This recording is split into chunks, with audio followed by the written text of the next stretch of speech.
On a été un tout petit peu long parce que cette année, il y a un nouvel IEP qui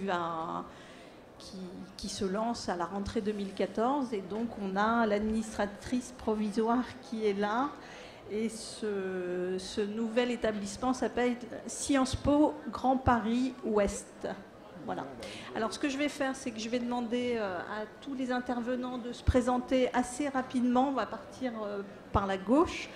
Et puis après, on rentrera dans le vif du sujet, à savoir comment on intègre un IEP en région.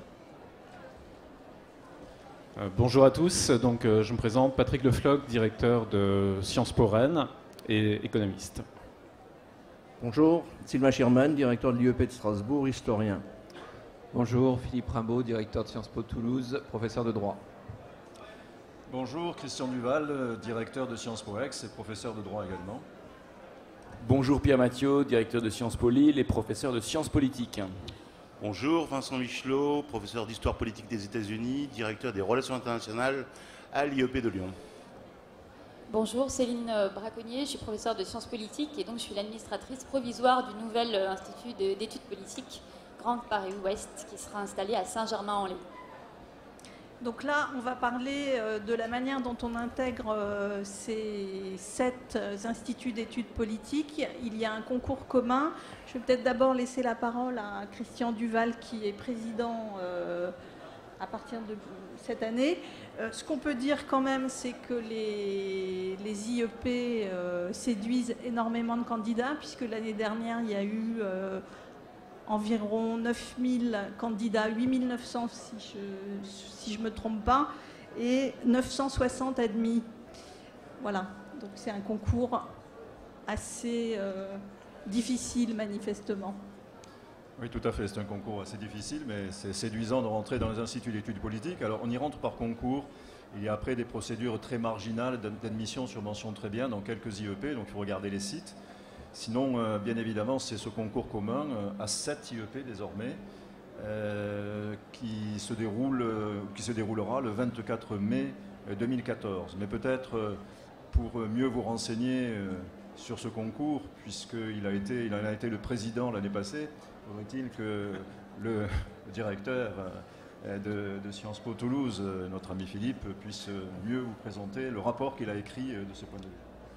Merci Christian. En quelques mots, effectivement, j'ai mis en ligne, enfin on a mis en ligne cette semaine sur le site du concours commun le premier rapport du président du jury. L'objectif de ce rapport en quelques phrases, c'est de vous donner un certain nombre de retours par rapport à ce qu'ont constaté les correcteurs et de manière à ce que l'on transforme ces retours de correction en conseils pour préparer le concours. Donc on a en quelque sorte établi des questionnaires qui ont été adressés à tous les correcteurs du jury l'année dernière.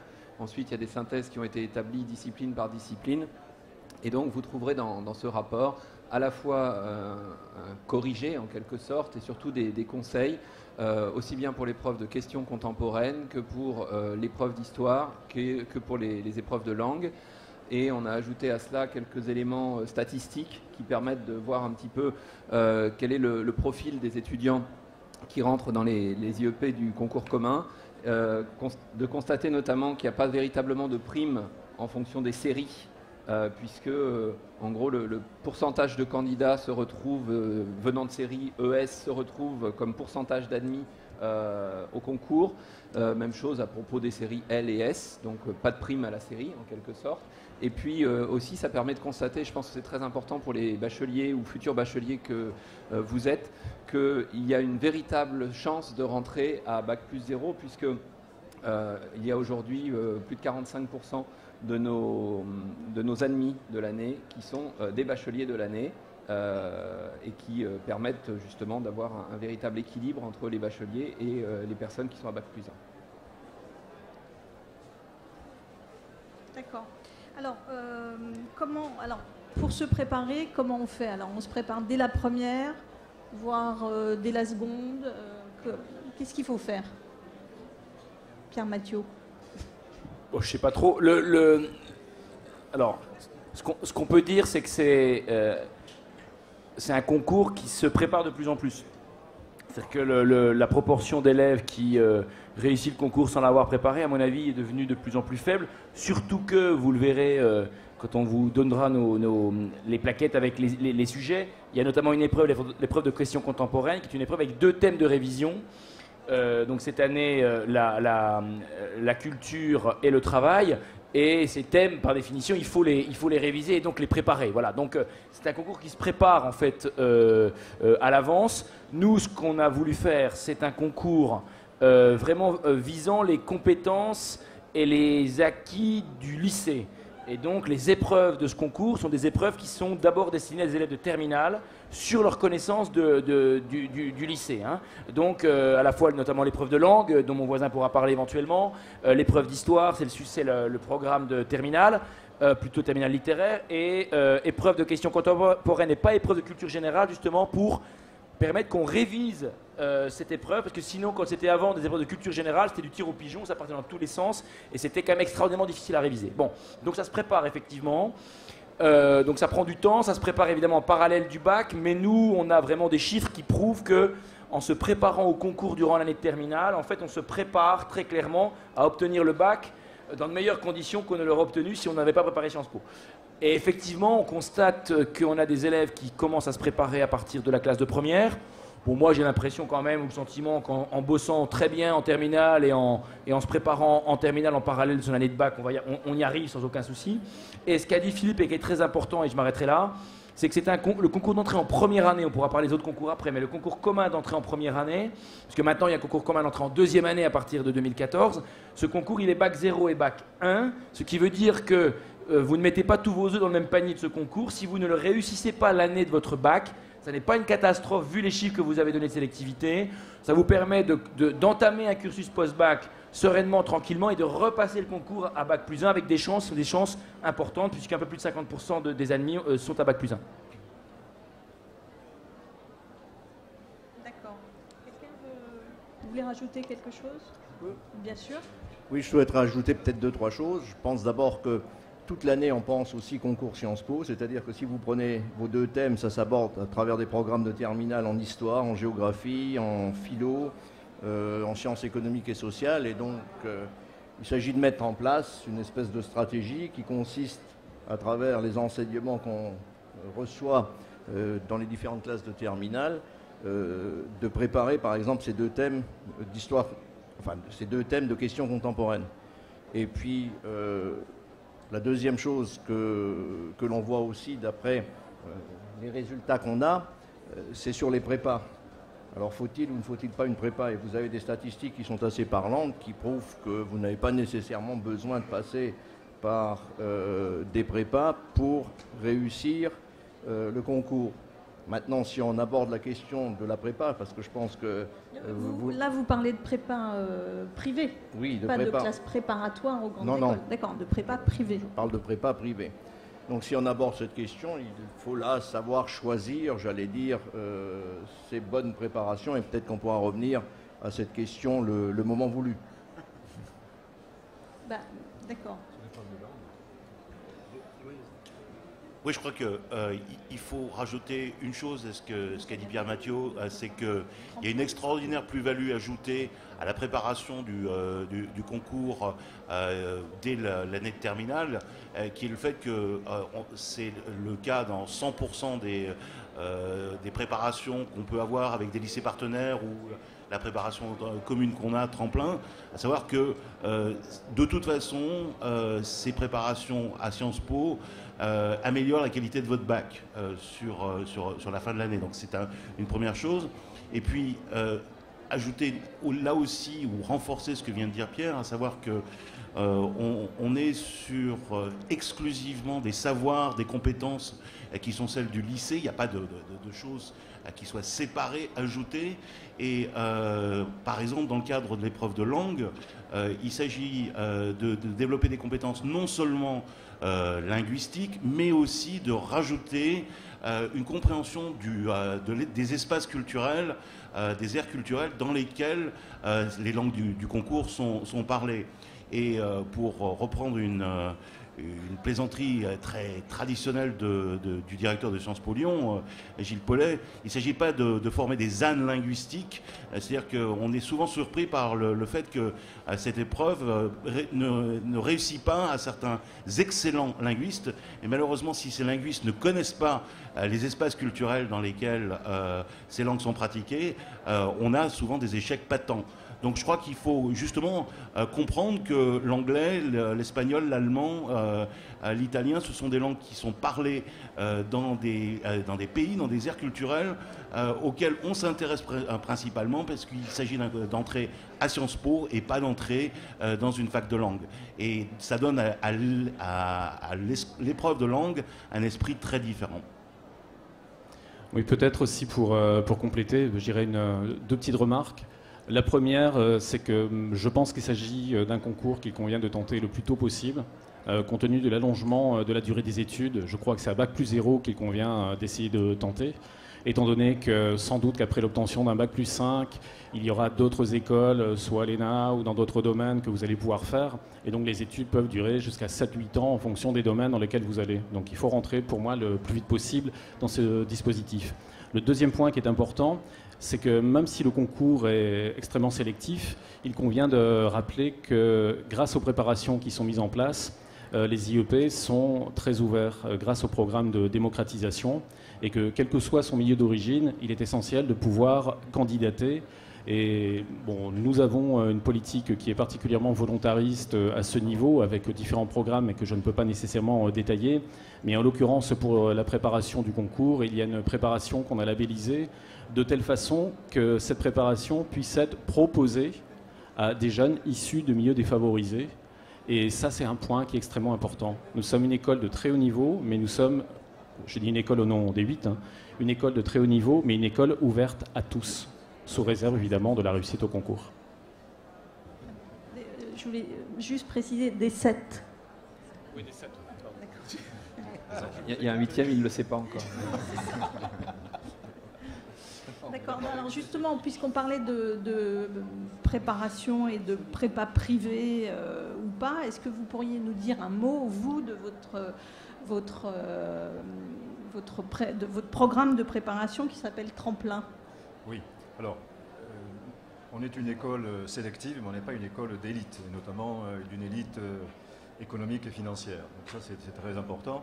Donc pour éviter d'être considéré comme une élite économique et financière, d'être des écoles de ces élites, on a décidé, nous, de labelliser 2 types de préparation. Alors il y a une préparation égalité des chances et démocratie qui a été lancée autour de Lille, donc je laisserai Pierre véritablement en parler.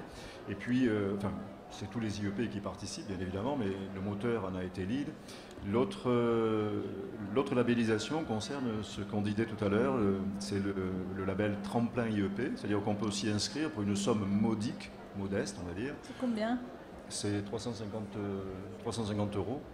Ce qui évite bien évidemment, c'est cette fameuse idée qui consisterait à financer très cher des préparations pour intégrer dans les instituts.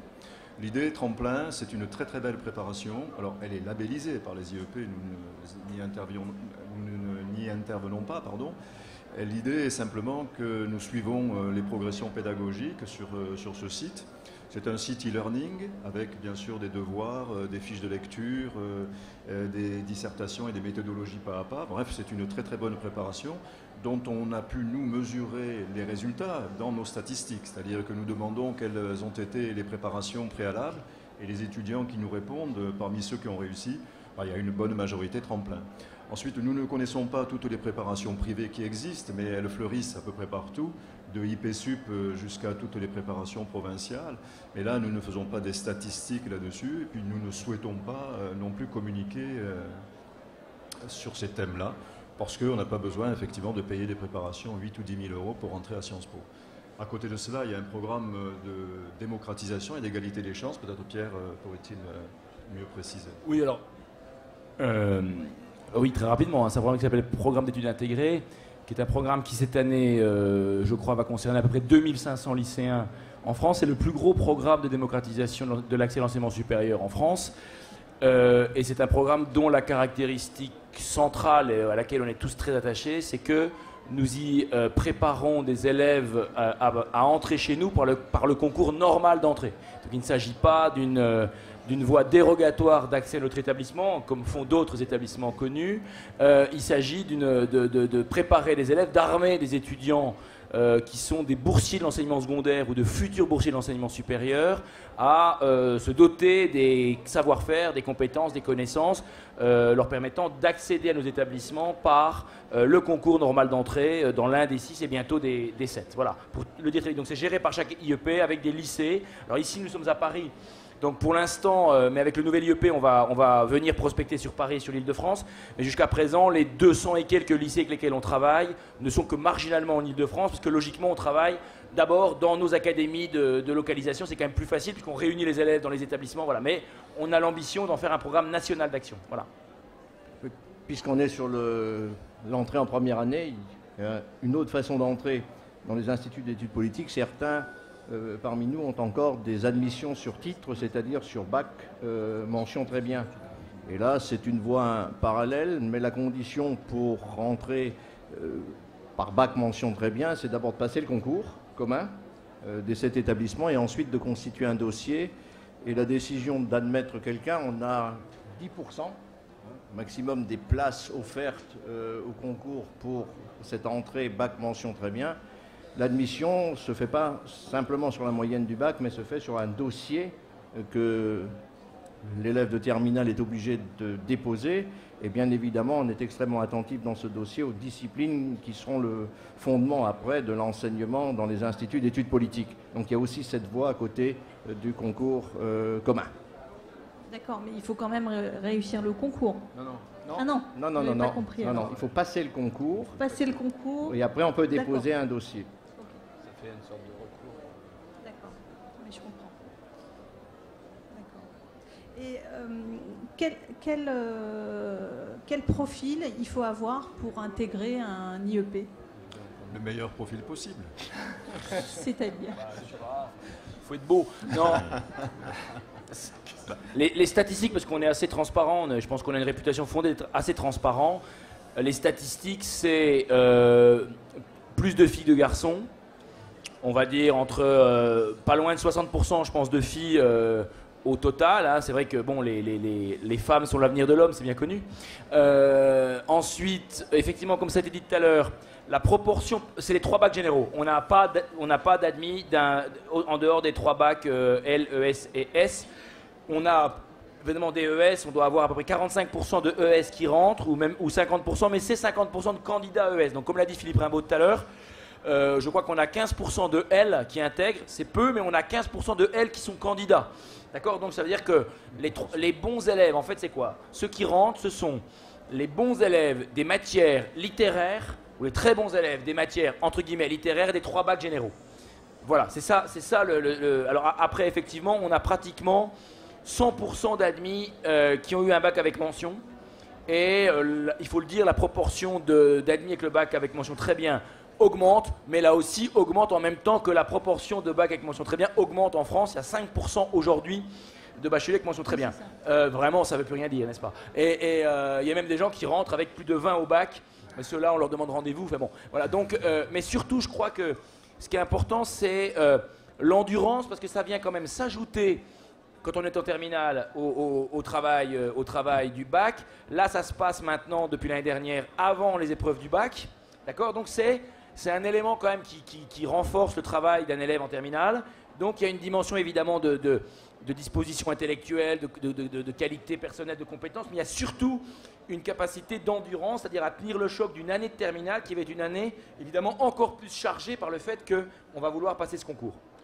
Et pour compléter, je pense aussi que c'est avant tout un état d'esprit de passer Sciences Po. C'est faire preuve d'une ouverture au monde, d'une curiosité qui va vous permettre véritablement d'être intéressé par les disciplines que nous proposons. Et je vous rappelle que le cursus ensuite, il est structuré principalement autour de 4 disciplines, que sont le droit public, l'économie, l'histoire et la science politique, avec évidemment aussi des langues vivantes qui sont importantes. Mais véritablement, si vous avez la curiosité, si vous allez lire un certain nombre de journaux, et notamment des pages de débat, par exemple, dans certains journaux bien connus, comme Le Monde, je vais le dire, parce que sinon, eh bien, là, vous avez la possibilité de vous enrichir et de préparer indirectement votre concours. C'est-à-dire, vous le préparez sans véritablement bachoter, parce que, pour revenir sur ce que disait Vincent tout à l'heure, c'est pas des gens qui ont bachoté qu'on attend, c'est des gens qui vont être capables de réfléchir à partir de leurs connaissances. Je crois qu'il y a une dimension supplémentaire qu'il faut rajouter, c'est que on est tous les 7 de plus en plus internationalisés, de plus en plus ouverts au monde, et c'est vrai que c'est une dimension qui prend un aspect particulièrement important chez nous, cet intérêt à la fois déjà dans un premier temps pour l'Europe, puis ensuite pour d'autres aires culturelles, et un de nos étudiants qui aujourd'hui serait très refermé sur l'espace franco-français, et me semble-t-il un parcours potentiellement en difficulté. Et puis la deuxième chose, c'est quand même que même si aujourd'hui c'est plus complètement le cas dans les débouchés de nos étudiants, on est quand même, quand on se présente à l'étranger, des écoles d'affaires publiques, des écoles de gouvernance, pour reprendre des termes anglais. Et donc il faut quand même qu'il y ait chez les candidats un intérêt pour la chose publique, même si cette chose publique, elle est en interaction constante à l'interface justement du secteur privé. Et pour compléter ce qui vient d'être dit, ce que nous aimons comme élèves, ce sont des élèves qui sont curieux et qui ont une ouverture d'esprit, et tout notre projet pédagogique des 7 instituts est fondé sur ces éléments-là. La deuxième chose, c'est que, pour corroborer également ce qui vient d'être dit, il y a à peu près 20% des étudiants qui sortent de nos IEP et qui travaillent à l'international. Cette proportion, à mon avis, va avoir tendance encore à augmenter. Et troisièmement, alors bien évidemment, nous sommes des écoles de gouvernance, nous avons de forts liens avec la haute fonction publique, mais globalement, on sait que à peine le quart de nos étudiants vont travailler dans la haute fonction publique locale ou nationale. Donc plus de 75% de nos étudiants vont travailler dans le secteur privé, dans tous les éléments du secteur privé. Bien évidemment, le journalisme, la communication, mais également, bien sûr, l'entreprise, les banques, enfin, nos associations de diplômés, donc d'anciens élèves, montrent qu'effectivement, les registres sont extrêmement variés. Peut-être pour compléter, je pense qu'il y a un élément qui est extrêmement important concernant la poursuite des études dans n'importe quelle Sciences Po. On a énormément de points communs, je dirais, par rapport à l'organisation du système pédagogique. Et ce qu'il faut bien voir, c'est que c'est une des rares écoles où vous avez la possibilité d'y rentrer sans savoir exactement ce que vous allez faire. C'est un élément qui est très important. Il y a un processus de spécialisation en entonnoir qui est fait, qui fait que vous allez partir d'une première année qui est extrêmement généraliste, et vous allez affiner au fur et à mesure vos choix. Et là, je crois que c'est quelque chose qui est important pour les parents, qui sont très souvent inquiets pour leurs enfants, qui se demandent ce qu'ils vont faire dans le supérieur. Et je crois aussi que c'est extrêmement important pour les étudiants qui, lorsque vous êtes encore lycéen, je dirais pour le moment, vous ne connaissez pas le monde réel. Vous ne connaissez pas les métiers, vous ne pouvez pas savoir précisément ce que vous allez faire, même si vous avez des projets. Pour vous donner un indicateur, un tiers à peu près de chaque promotion rêve de devenir journaliste. Je veux dire qu'à la fin, il y en a effectivement beaucoup moins qui le deviennent, et il y a peut-être une dizaine par promotion à Rennes qui devient journaliste, alors qu'au départ, ils sont 60 à peu près à souhaiter le faire. Donc c'est ça qui est extrêmement important. Il y a énormément d'échanges avec les mondes professionnels, et grâce, je veux dire, à ces différentes ouvertures, vous avez la possibilité d'affiner les projets que vous pouvez développer au fur et à mesure. Ce que vient de dire Patrick Leflox, c'est très important. Et en plus, on peut ajouter que l'ouverture au métier est extrêmement grande, puisque tous les 7, nous sommes mutualisés entre nous en dernière année. C'est-à-dire qu'en fait, dans l'organisation des études, bien sûr, le développement historique de chacun des IEP présents autour de la table a fait que chacun d'entre nous a ses points forts qui se sont progressivement constitués au fur et à mesure de notre développement. Mais en plus, on a une convention de mutualisation qui nous lie, ce qui fait que si vous entrez par exemple à Strasbourg et qu'en 5e année, vous ne trouvez pas votre bonheur à Strasbourg et que vous voulez aller vers des formations de Toulouse ou de Rennes parce que ça convient mieux, eh bien nous permettant le départ de nos instituts d'études politiques vers l'institut voisin. Et donc, au bout du compte, je crois qu'on avait fait une plaquette commune il y a quelque temps. Tous autant que nous sommes là, nous offrons une centaine de masters à nos différents étudiants. Et ça aussi, c'est un plus de notre réseau. Absolument. Et comment on fait alors concrètement? On passe le concours commun, et puis après, comment on fait pour intégrer Lille, Lyon, Aix? Alors vous me direz, il y a une proximité géographique évidente, mais en même temps, c'est pas parce qu'on a le concours qu'on a tous les IEP. Alors, on a un stand, j'en profite. Ben non, on a fait de la pub pour Le Monde, donc maintenant on fait de la pub pour nous. Donc on a un stand ici qui est A77, non, parce qu'on a des plaquettes très bien faites qui sont en plus concours d'entrée première année, deuxième année, donc on fait des économies de papier aussi. Bon, d'abord il faut s'inscrire au concours, donc il y a des dates, vous verrez. Quand les candidats s'inscrivent au concours, ils doivent cocher de 1 à 7 obligatoirement, ils ne peuvent pas cocher qu'un seul IEP. Ils doivent cocher, alors jusqu'à présent c'était de 1 à 6, maintenant il y a nos nouveaux petits camarades qui arrivent, donc ils devront cocher de 1 à 7, ok? Et ils pourront modifier ces choix jusqu'à quelques jours avant les résultats du concours. Ils pourront accéder avec leur dossier de candidat, ils y retourneront, et si d'aventure ils veulent changer leur ordre de choix, ils pourront le faire. 100% des admis ont leur premier, leur deuxième ou leur troisième vœu.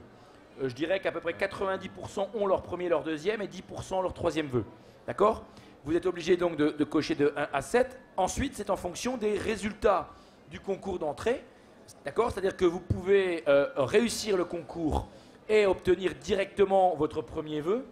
Mais vous pouvez aussi réussir le concours et, dans un premier temps, avoir votre quatrième vœu, par exemple, et puis remonter dans l'ordre de vos vœux au fur et à mesure qu'il y a des désistements, puisqu'il y a à peu près 1000 places, mais on a chaque année à peu près 250 désistements d'élèves qui ont le concours mais qui ont autre chose et qui donc se désistent du concours, donc ça fait monter des gens qui étaient sur liste d'attente, d'accord?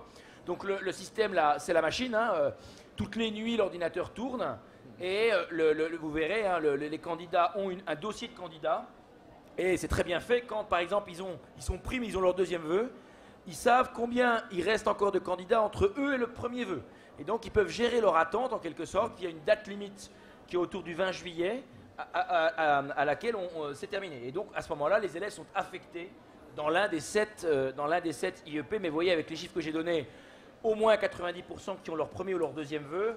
Le taux de désespoir d'un élève, vous voyez, qui par exemple aurait voulu faire HEC et se retrouverait à Subdeco Châteauroux, chez nous, ça n'existe pas. Voilà.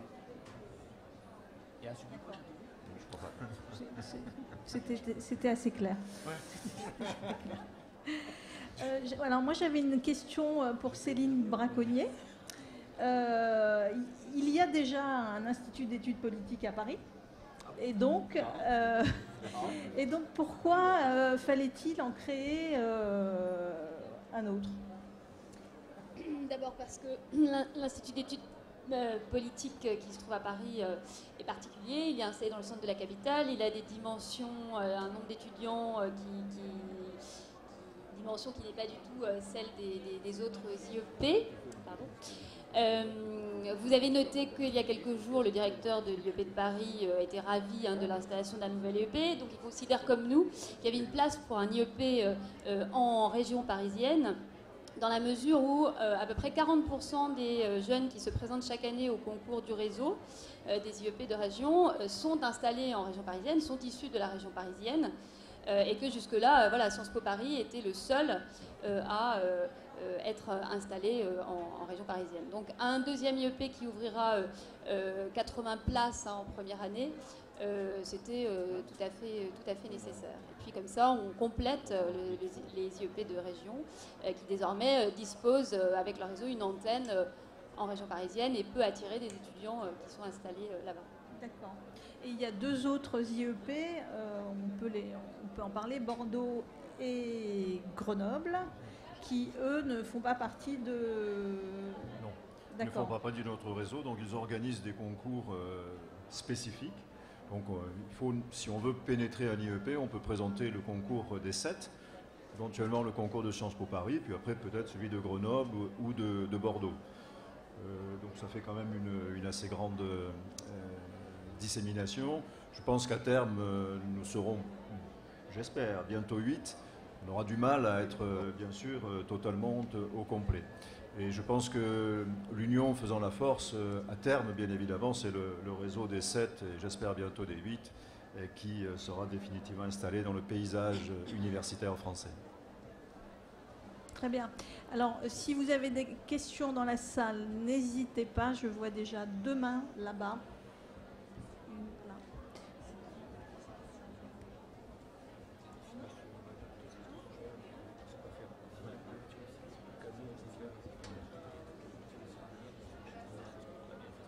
Bonjour.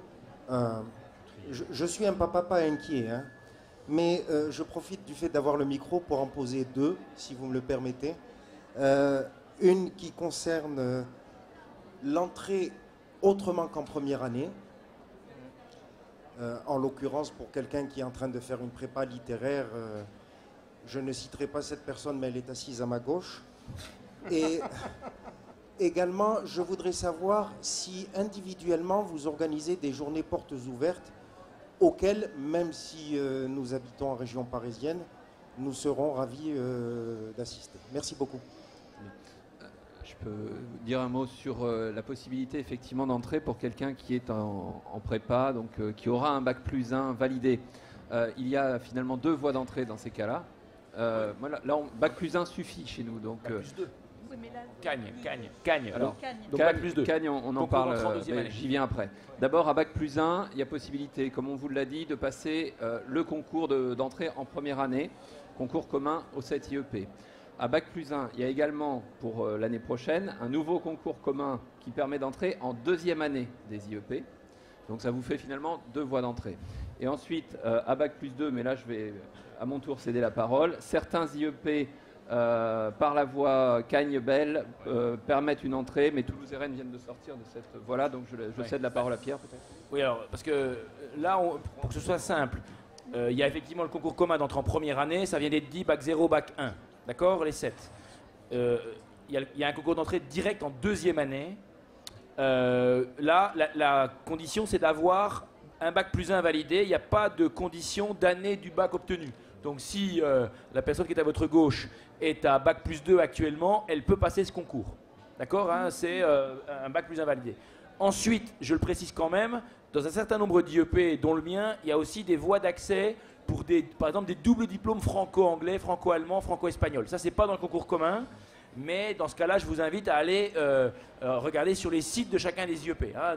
À Lille, il y a 3 concours communs. Il y en a à Aix, des concours pour des doubles diplômes. Pardon, excusez-moi. Ouais. Il y a aussi, bien sûr, une voie d'entrée en master, donc pour les gens qui ont bac+3. Là, c'est pas encore commun, je pense qu'on ira, mais pour l'instant, c'est dans chaque établissement une entrée master.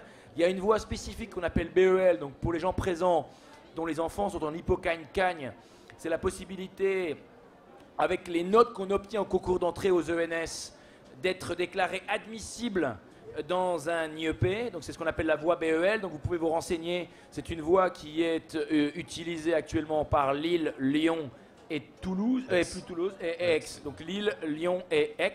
C'est une voie en fait, en réalité très difficile parce que il faut être bien classé aux ENS pour être admissible chez nous. Hein, voilà. Bon. S'agissant des portes ouvertes, alors chaque IEP organise des portes ouvertes le jour des portes ouvertes de son académie. Hein. Vous savez, il y a des obligations, etc. Donc ça dépend des académies. On va dire que l'IEP le moins loin pour vous, c'est Lille. Donc les portes ouvertes, c'est le 1er février pour ce qui est de Lille. Non, mais autrement, vous allez sur les sites académiques et vous avez des portes ouvertes. Alors pour le nouvel IEP, je ne sais pas comment vous allez faire, mais voilà. Oui, bien entendu, il y aura une journée porte ouverte à l'IEP de Saint-Germain, installée à Saint-Germain en février. Et à partir du moment où on a intégré le réseau, ça a été fait il y a 15 jours, il y aura quelqu'un pour vous renseigner sur tout le réseau lors de ces portes ouvertes. Non seulement sur l'offre particulière à l'IEP Grand Paris, mais sur l'offre proposée par tous les IEP du réseau. Donc ça sera en février et les dates de cette journée porte ouverte seront inscrites sur le site du réseau et sur le site du nouvel IEP qui, on l'espère, d'ici là sera activé.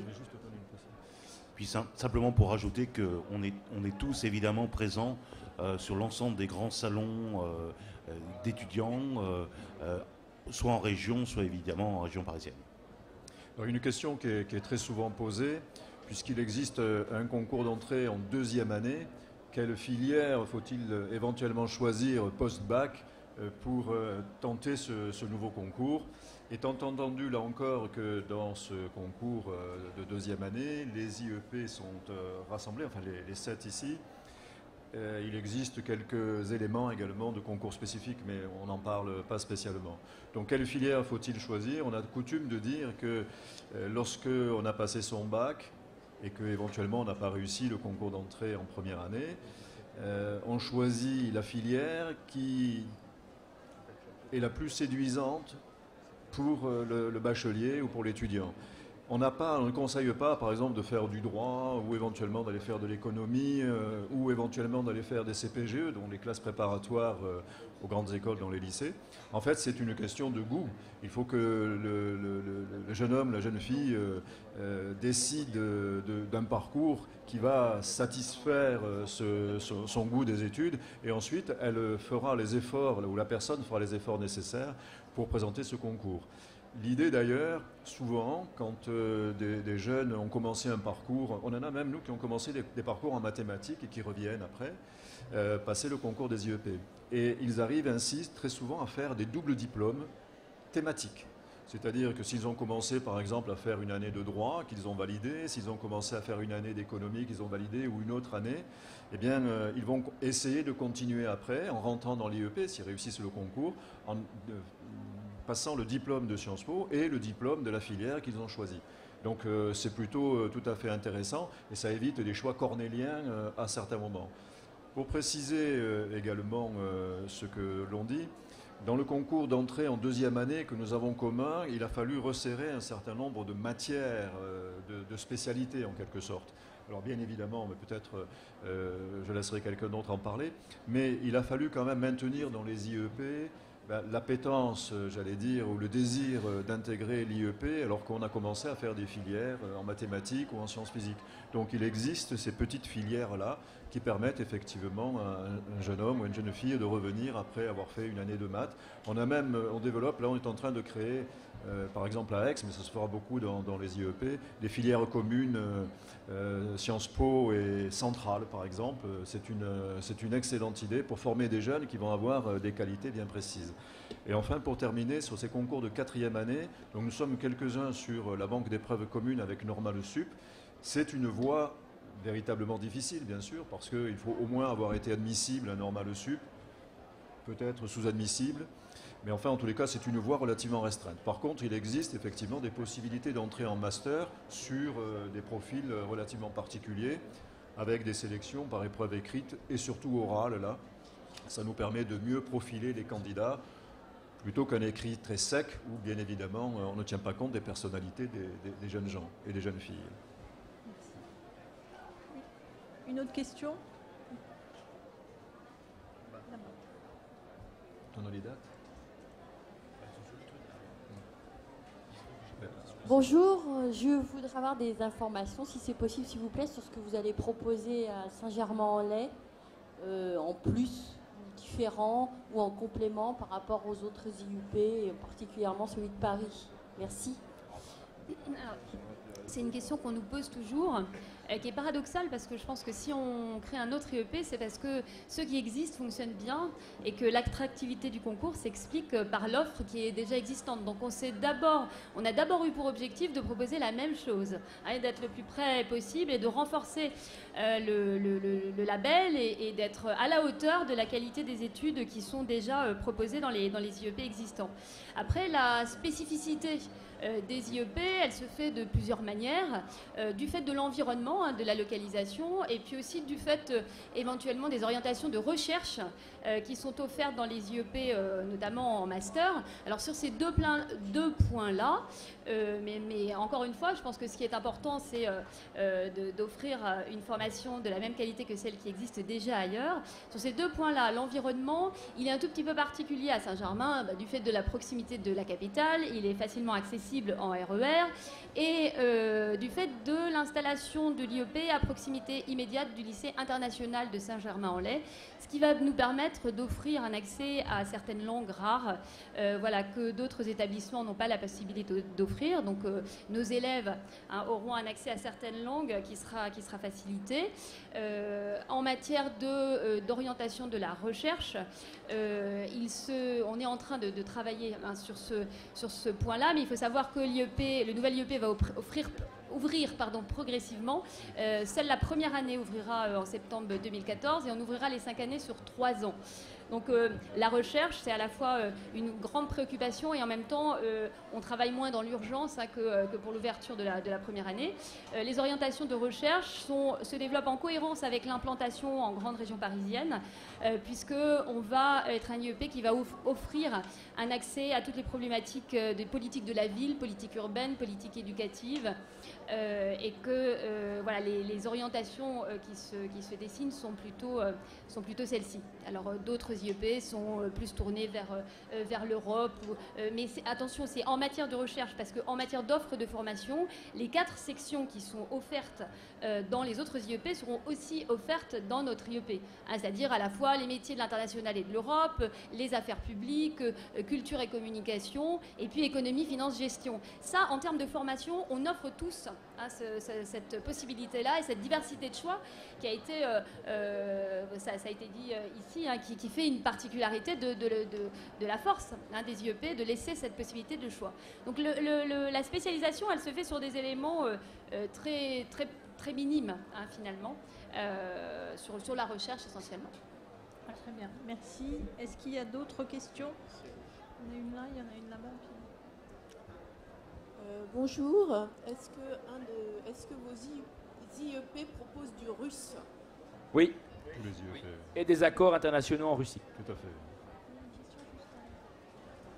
Des doubles parcours, des doubles diplômes avec notamment Mixou, enfin toute une série d'universités russes. Bonjour. Monsieur Duval, tout à l'heure, vous avez parlé d'un 8e IEP qui serait dans le concours commun, une 8e école, ce serait... C'est Paris. C'est Paris, bien sûr. Non, on espère, on va dire, on peut le dire, on espère Grenoble. Puisque Grenoble était déjà dans un concours commun avant que celui-ci, ce concours commun en première année existe, c'est la 7e année qu'il va s'ouvrir. Auparavant, il existait un concours commun entre Aix, Lyon et Grenoble. Et Grenoble était parti pour certaines raisons. Donc je pense que c'est l'IEP qui est le plus proche de ce réseau. Des questions au fond, là-bas. Oui. J'ai une question relative à l'ouverture internationale. Vous avez parlé beaucoup d'Europe. Qu'en est-il des pays hors Europe? On travaille sur toutes les aires culturelles. Alors après, le pourcentage est variable d'un IEP à un autre. Certains d'entre nous sont très concentrés sur les Amériques, d'autres plus sur l'Asie. De toute façon, on a tous l'Europe en commun, ça c'est absolument certain. Et on est plusieurs à être fortement positionnés sur le monde arabe. À Lyon, par exemple, on vient de monter un diplôme sur l'Afrique subsaharienne, mais je sais que d'autres IEP font ce même travail sur l'Afrique. Donc l'international, pour nous, prenez l'ensemble des IEP ici, on a en moyenne entre 160 et 180 partenaires internationaux et souvent plus des 2/3 hors Europe.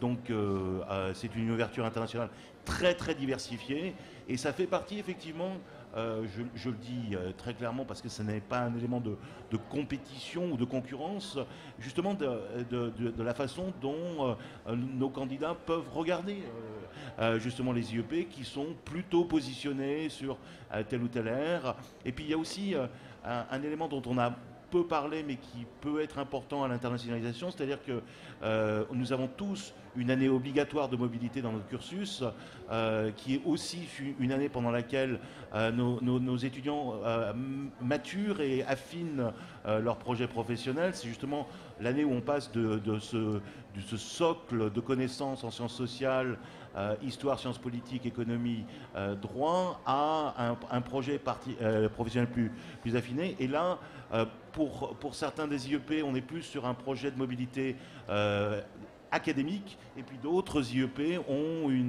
un accent plus fort sur une mobilité de professionnels avec un stage. Et là encore, ça fait partie des éléments. Vous regardez, Aix, Lyon, Toulouse, Rennes, Strasbourg, Lille ne font... et vous, bientôt, ne font pas exactement la même chose, mais c'est toujours dans le même esprit, justement, de la transition entre un socle de connaissances en sciences sociales et puis un projet professionnel qui s'affine à l'international. Il existe, oui, toute une série de doubles cursus, comme l'a évoqué Pierre. Donc il y a des franco-arabes, des franco-chinois, des franco-russes, des franco-anglais, des franco-allemands, ça a été aussi notre base commune. Donc voilà. Tous ces cursus sont tout à fait accessibles dans les IEP, dans certains ou dans d'autres. Il y a des cursus qui se font dès la première année, des doubles cursus qui se font dès la première année. Il y a d'autres doubles cursus qui se font à partir de la 4e, de la 5e année, parce que c'est un petit peu plus simple. Et à ce moment-là, il existe des formules de mutualisation entre nos IEP qui permettent effectivement à un étudiant, par exemple, qui est rentré à Lille ou qui est rentré à Toulouse, de venir après à Lyon pour, s'il y a des places, etc. Enfin, on a une procédure entre nous qui permet effectivement à cet étudiant d'aller finir son parcours dans un IEP parce qu'il y a plutôt telle ou telle spécificité qui attirerait cette personne. Oui, bonjour. Je suis la maman d'un élève qui est en prépa HEC en première année et finalement celui-ci se destine plutôt à faire des sciences politiques. Alors j'ai bien entendu qu'il y avait plusieurs niveaux d'intégration dans un IEP. Alors, que lui conseillez-vous, donc en première question? En deuxième question, si jamais il arrive à intégrer un IEP, quelles sont les facilités de pouvoir changer d'IEP de région?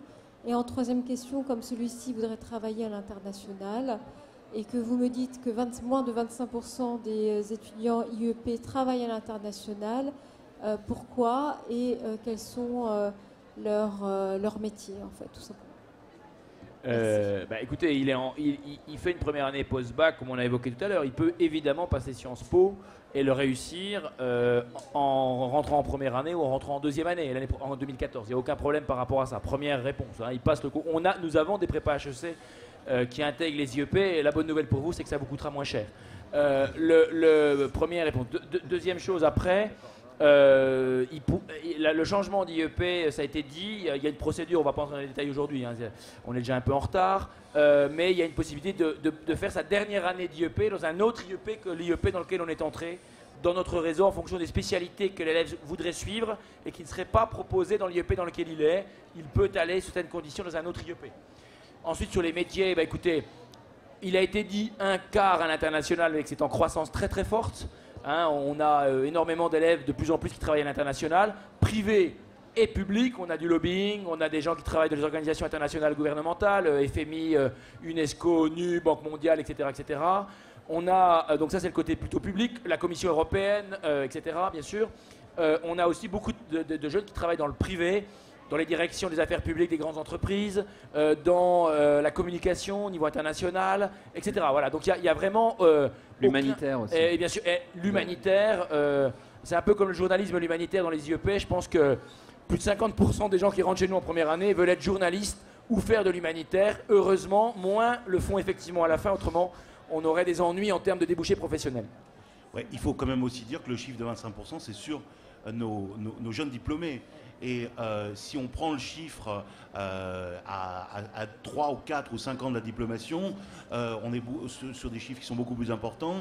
Et il faut quand même comprendre que pour une entreprise, par exemple, l'idée d'immédiatement embaucher un jeune diplômé d'un IEP et de l'envoyer à l'expatriation, c'est plutôt difficile, alors qu'il est beaucoup plus logique de le prendre sur 2-3 ans en France et ensuite de l'expatrier.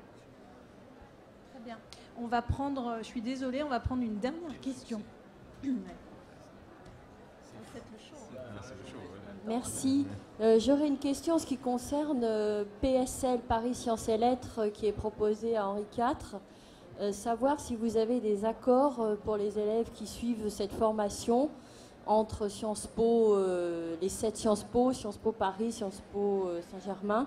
Les élèves qui suivent ce cursus, est-ce qu'il y a un accord, puisque je sais que c'est en pleine formation tout ça, Est-ce que c'est dans les tuyaux qu'il y ait un lien entre PSL et Sciences Po ou pas du tout?